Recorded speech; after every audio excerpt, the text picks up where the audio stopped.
साहिबो आदाबर से मैं आतिफ तौकीर। मैं इस वक्त किमाड़ी कराची में एक इलाका है वहाँ मौजूद हूँ और यहाँ पर राशिद सी फूड के नाम से एक फूड स्टॉल है।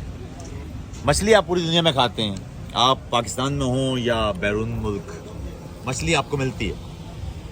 लेकिन मैं आपको सच बता दूं एक बात कि आप लाहौर से ताल्लुक़ रखते हैं या पाकिस्तान के किसी इलाके से, हत्ता कि आप हिंदुस्तान या बंगाल से ताल्लुक़ रखते हैं, बात यह है कि ये है मछली जिसे मछली कहते हैं।